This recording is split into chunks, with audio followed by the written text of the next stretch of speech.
Desgraciadamente, hoy venimos a hablar de Kazajistán. Acabamos de escuchar el himno de este país. Y digo desgraciadamente porque hemos empezado el año 2022 con una revuelta en este país de Asia Central. Así que en el programa de hoy, este episodio, lo voy a dedicar a hablar de qué está ocurriendo en Kazajistán. Vamos a intentar viajar hasta este inmenso país, porque es un país bastante grande. Muchos no sabréis dónde se encuentra. Con tantos istanes es normal que uno, si no es experto o no domina la geografía, pues se pierda un poco. Pero no os preocupéis porque vamos a ir desgranando cada una de las motivaciones, de las partes y un poquito de la historia y geografía de este maravilloso país que desgraciadamente hoy en día se encuentra sumido en la más absoluta de las situaciones peores que le puede ocurrir a una nación, que es casi al borde de una guerra civil. Así que sin más, espero que podáis disfrutar de este programa, que aprendáis, y si lo creéis que es un programa merecedor de dejar el like o dejar un comentario compartiendo vuestras impresiones, por favor, sentiros en vuestra casa y sentiros libres para hacerlo. Bien, lo primero de todo que tenemos que decir es el símbolo sagrado de Kazajistán es el águila esteparia, y en la bandera, como podemos ver, aparece un sol de 32 rayos. De fondo, un color azul, que era el color sagrado de los pueblos túrquicos de los que desciende el pueblo actual kazajo.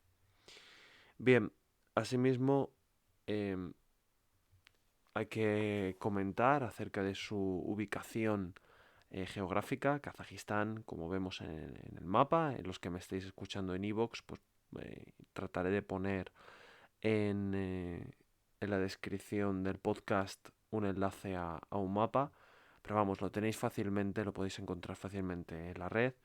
Kazajistán es un país que se encuentra en la zona de Asia Central, tiene una geopolítica, ¿no?, muy destacada porque es un país muy rico en la producción de petróleo y gas natural, lo cual tiene que ver además mucho con las revueltas que se están sucediendo en este momento en este territorio, y además también es muy rico por su minería.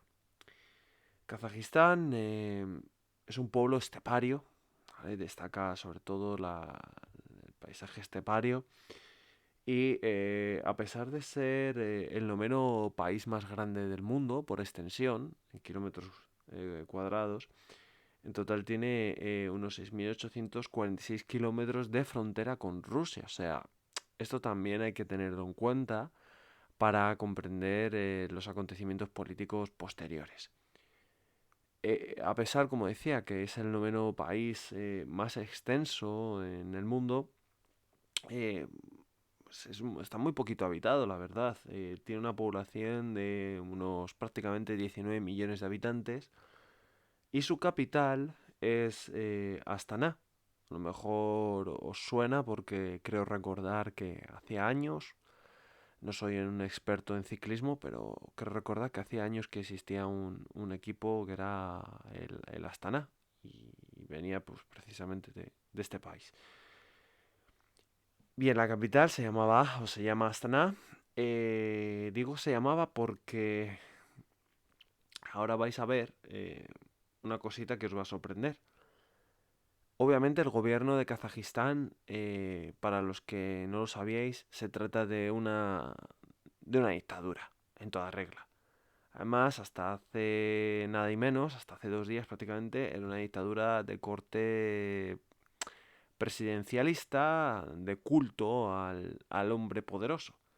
Este hombre poderoso era un tal Nursultán Nazarbayev.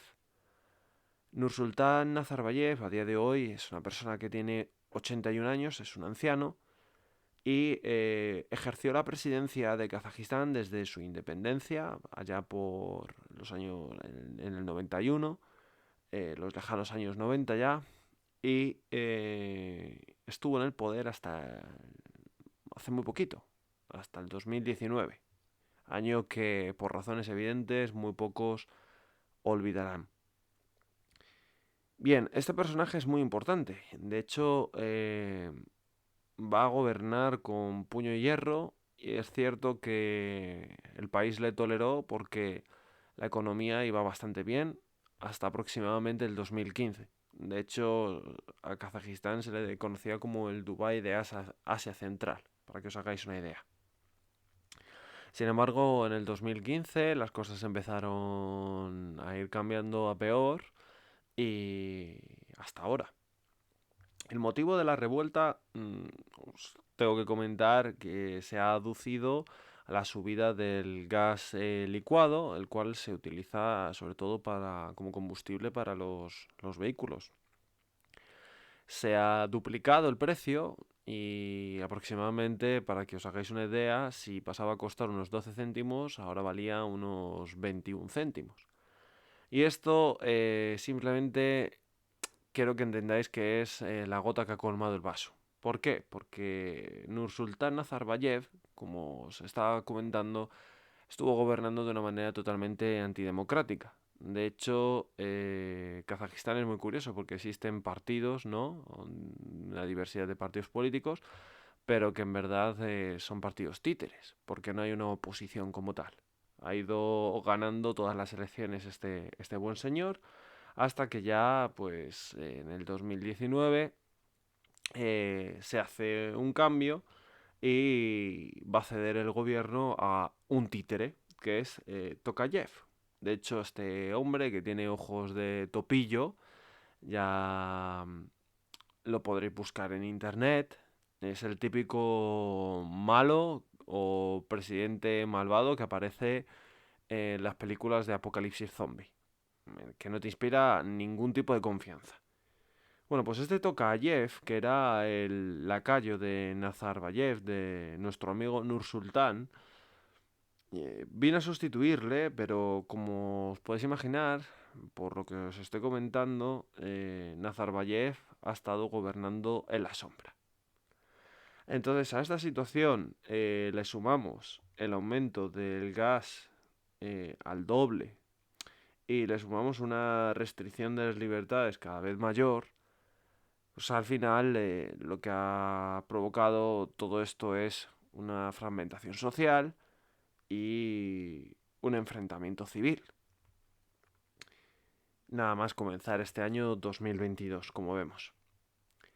Pronto surgieron, y lo hemos visto en la tele, ¿no? O en las redes sociales, protestas violentas, las cuales se enfrentaron a las fuerzas y cuerpos de seguridad del Estado, en concreto a la policía y a las fuerzas armadas, contra el pueblo.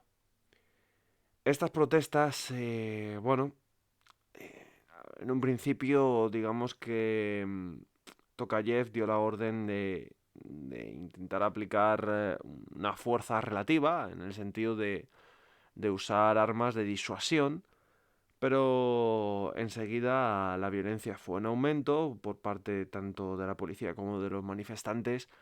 Y bueno, a día de hoy el presidente ha salido, declaraciones de hace un día, ha salido en la prensa diciendo que había dado la orden de disparar a matar a los manifestantes sin previo aviso. Hemos visto escenas en las cuales los manifestantes pues han ido asaltando edificios públicos. Y sobre todo también hemos visto escenas donde el ejército y la policía ha abierto fuego contra la población civil. De momento hablar de cifras de víctimas mortales es bastante complicado. Hasta ayer se comentaba que habían muerto 18 policías y militares y unos cuantos centenares de civiles. Yo creo que estas cifras se han quedado muy anticuadas y han aumentado a lo largo de la jornada de hoy en demasía. Hay incluso escenas en las cuales se ve cómo los manifestantes increpan a la policía y acaban incluso asesinándolas y asesinando a un agente de la policía en concreto y decapitándolo. Asimismo, también todo esto está en la red. Hemos visto cómo los francotiradores abrían fuego sobre la población civil y iban eliminando a personas que se estaban manifestando en un principio pacíficamente. Evidentemente, el gobierno, para evitar que en virtud de los derechos humanos, ¿no?, del derecho internacional humanitario, y que las Naciones Unidas pudiese mandar investigadores, ¿no?, a ver qué demonios estaba pasando, han cortado internet y por eso ahora los vídeos nos están llegando a cuentagotas. Y la gente, pues, en Kazajistán se ha quedado sin acceso a la red. Bien, ante este panorama, porque también hemos visto vídeos en los cuales la policía y el ejército se ha sumado a los manifestantes. Es decir, nos encontramos ante un contexto claramente de guerra civil, en el cual incluso los propios hombres, ¿no?, del Estado, que se supone que son los súbditos de Tokayev y del gobierno, se han negado a abrir fuego contra sus hermanos, contra el pueblo kazajo y se han unido a las protestas. Así que ahora mismo la situación está totalmente fragmentada. Esto también daría para pensar quién está detrás de las protestas. Según el gobierno kazajo, se trataría de organizaciones terroristas a nivel internacional y algún estado, ¿no?, que las ampara. Bueno, podría ser, sinceramente lo dudo. Lo dudo porque no tiene pinta de que haya una organización detrás, la verdad. Las armas que los civiles tienen son porque, primero, la policía y el ejército, como he dicho, se ha sumado a sus files. Segundo, porque han asaltado violentamente comisarías y se han apropiado de arsenales. Además, qué casualidad que se afirme que ha habido una colaboración terrorista que quiere derrocar al gobierno para que la organización militar, la CSTO, que significaría sus siglas, Organización del Tratado de la Seguridad Colectiva, vamos, vendría a ser la OTAN rusa. Qué casualidad que esta OTAN rusa, utilizando el argumento que le ha dado Tokayev a la comunidad internacional, en concreto a Putin, enseguida ha hecho una declaración de que va a mandar tropas para ayudar a Kazajistán. La CSTO está formada por una serie de estados, aparte de Rusia y obviamente Kazajistán, tendríamos Armenia, Bielorrusia, Tayikistán y Kirguistán. Se fundó en 1992 tras la caída de la Unión Soviética. Obviamente, todos estos istanes eran parte del espacio postsoviético que desaparece de el halo o del amparo ruso tras el desplome de la URSS. Bien, es una manera de, obviamente, por parte de Rusia, de ejercer el poder blando, igual que hace los Estados Unidos con la OTAN, exactamente igual. Em, Rusia, aquí cabe preguntarse varias cuestiones. ¿Por qué está interviniendo tan rápidamente en Kazajistán?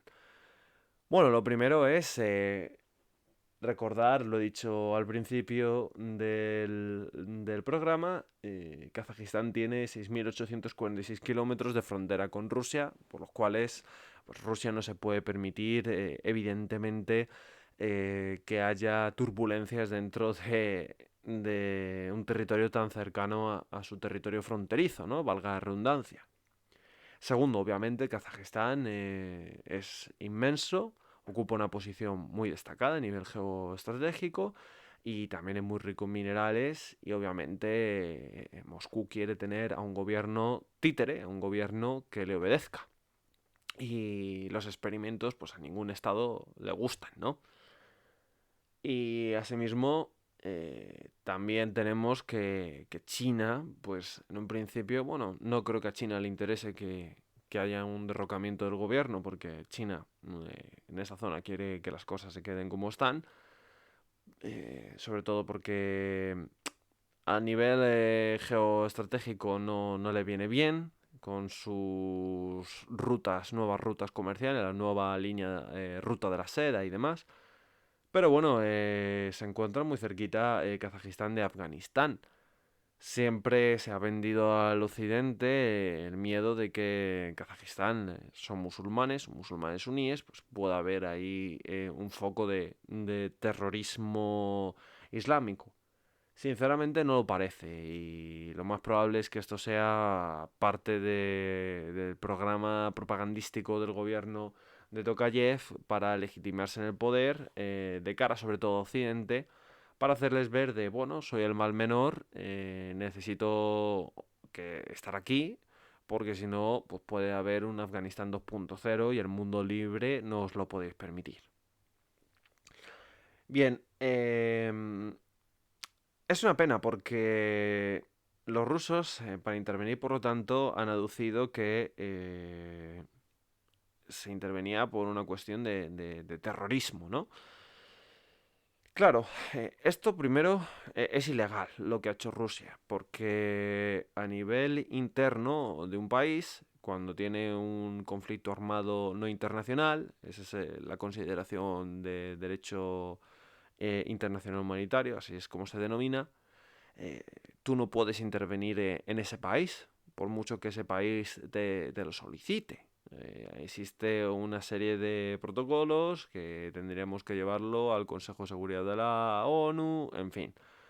De hecho, en los propios estatutos del Tratado de la Organización del Tratado de la Seguridad Colectiva, la CSTO, esta organización militar que os he estado comentando, no lo contempla. O sea, ha vulnerado los propios estatutos de esta organización militar. Sin embargo, sí que contempla que un Estado miembro, por ejemplo Rusia, puede intervenir, por ejemplo en Armenia, en caso de que otro Estado la ataque. Por ejemplo, lo que ocurrió el año pasado justo en el Nagorno-Karabaj entre Azerbaiyán y Armenia.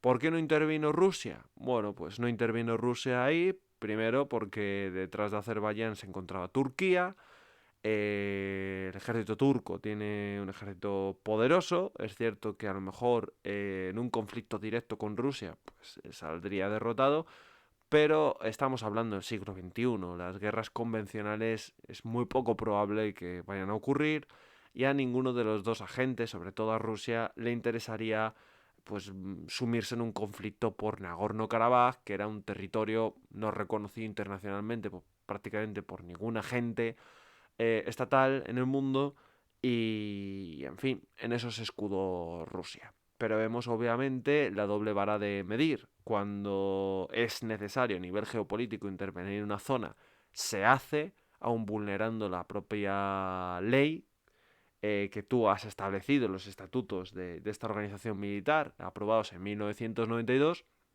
y cuando, a pesar de que legalmente y moralmente deberías intervenir, o al menos apoyar firmemente al Estado que está siendo agredido, pues se prefiere mirar para otro lado, ya que no interesa, desgraciadamente. Comentar también que el principal foco de las revoltas ha sido en Almaty. En Almaty es una ciudad que, bueno, no es la capital, como hemos visto, ya que la capital es Astana, pero es la ciudad más poblada de Kazajistán. En concreto viven allí 1,7 millones de personas. Bien, para justificar todo esto, la intervención rusa, obviamente han empezado a salir por redes un supuesto grupo paramilitar o terrorista, lo podríamos denominar, que se llama Frente de Liberación de Kazajistán. Bueno, lo que más ha sorprendido a los expertos y más le ha llamado la atención a los analistas de inteligencia sobre este Frente de Liberación de Kazajistán es la gran pronunciación que tiene del ruso, un ruso impecable. Esto, obviamente, quien quiera entender y quien quiera leer entre líneas, pues ahí lo tiene. Llama poderosamente la atención y sorprende. Así que no sería la primera vez que el FSB, servicios secretos rusos, se inventan una organización terrorista para justificar una intervención de tipo militar. Aquí tiene toda la pinta que es lo que están intentando hacer, sobre todo de cara al exterior, a la comunidad internacional. Bueno, no hay que olvidar que además Rusia pues tiene ahora mismo, está sometiendo sus fuerzas armadas a una extensión bastante grande. Rusia está implicada ahora mismo en Siria, también obviamente en Ucrania, es donde se encuentra el foco más caliente, sobre todo porque allí se enfrentaría a la OTAN, y ahora mismo en Kazajistán. En Kazajistán ha aprobado un despliegue de 3.000 paracaidistas y Bielorrusia va a enviar a 500. Los tayikos de Tayikistán va a enviar a 200 soldados y el contingente armenio es casi residual, son de 100 soldados. ¿Por qué se despliega a los paracaidistas? Pues bueno, por una cuestión de movilidad de tropas y sobre todo porque es una fuerza de infantería ligera y de élite, obviamente. Que claro, en un principio la función de estos soldados sería la de peacekeepers, es decir, de mantenimiento de la paz, garantes de mantener la paz. Pero claro, tiene toda la pinta de que, dada la incapacidad del gobierno kazajo por controlar la situación, pues todo apunta a que obviamente va a haber combates. Lo que está ocurriendo en Kazajistán, al menos lo que parece, es una revuelta espontánea de tipo civil, cansada de vivir sometida bajo un régimen de tipo dictatorial y está tomando un cariz violento, como ya pasó con la revolución del Maidán en el 2014 en Ucrania, y también sería una mezcla con la revolución que hubo en el 2020, en el verano de 2020, si no me equivoco, en Bielorrusia. Tienen rasgos en común y también rasgos diferenciadores. Al final, Rusia vemos cómo está intentando extender su geopolítica y su peso en su antigua esfera de poder. Putin lo que quería era resucitar el imperio ruso. Muchos periodistas dicen, no, quiere resucitar la Unión Soviética. No, Putin ya lo dejó bien claro cuando dijo que quien no eche de menos a la Unión Soviética no tiene corazón, pero quien quiera que vuelva la Unión Soviética es que no tiene cerebro. Él quiere resucitar al imperio de los zares y para ello pues está aplicando sus dosis de poder, legitimado también por una debilidad suprema de Occidente. Un Estados Unidos que cada vez se ve más solo ante una Unión Europea inopinante, porque la Unión Europea no tiene ningún plan. A lo mejor tienen planes aislados, pues Francia, Italia, eh, Alemania, pero como conjunto, no. Entonces eso debilita su posición. Y veremos a ver cómo va a afectar, cómo primero evoluciona la situación en Kazajistán, porque estamos hablando de personas, estamos hablando de que ahora mismo está habiendo limpiezas, como, perdonadme el término, asesinatos masivos de civiles, de estos alborotadores. No se está permitiendo la entrada de periodistas extranjeros, por lo tanto, si no hay una libertad de prensa, se corre el riesgo de que haya crímenes contra la humanidad. La ONU parece ser que no va a hacer absolutamente nada, teniendo en cuenta sobre todo que Rusia forma parte del Consejo de Seguridad y tiene derecho a veto, así que no serviría de nada. Esto ya nos debería de plantear, ¿no?, a todos la necesidad de cambiar la ONU, algo que no se va a hacer. La organización de la ONU no se va a cambiar porque hay un equilibrio de poder que viene fijado en el mundo pues desde 1945, desde el fin de la Segunda Guerra Mundial.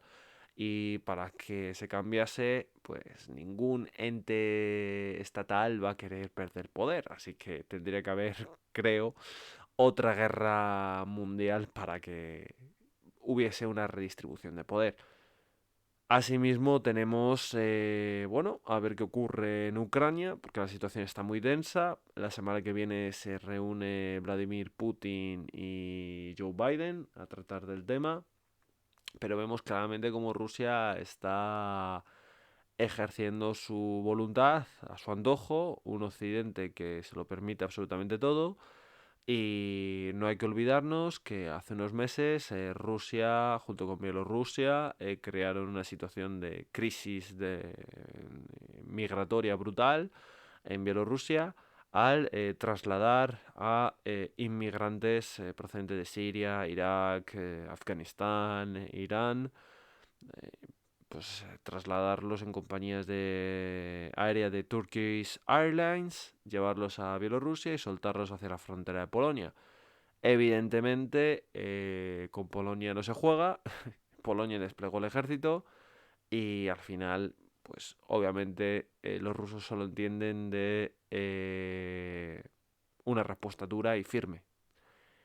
Como esa respuesta dura y firme viene solo por parte de Occidente, pues de una manera aislada, en este caso fue Polonia, es bastante probable que Rusia, pues en todas sus jugadas y movimientos geoestratégicos, pues siga ganando y siga sacando ventaja. Em, Veremos a ver entonces en qué queda todo esto. Por favor, yo sí que os pediría que os intentaseis formar porque eh, podemos estar asistiendo a una nueva vulneración de los derechos humanos y que no todo lo que ocurre en el mundo es COVID, esto también es importante.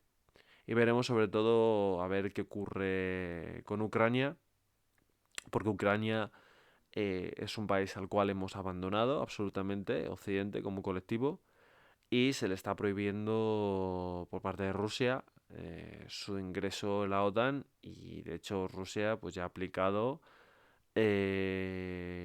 vamos, ha financiado la secesión en el territorio ucraniano, se han creado dos repúblicas no reconocidas por nadie, le ha quitado un territorio que era ucraniano, que era Crimea, y ahí estamos. Así que esto es todo. Espero que os haya gustado. He intentado ser lo más breve posible para que todo el mundo tenga una visión general del conflicto. Y si os ha gustado, compartirlo por favor con vuestros amigos y conocidos. Y dejarle un like y suscribiros. Así que, como siempre os digo, sed buenos, sed felices. Chao.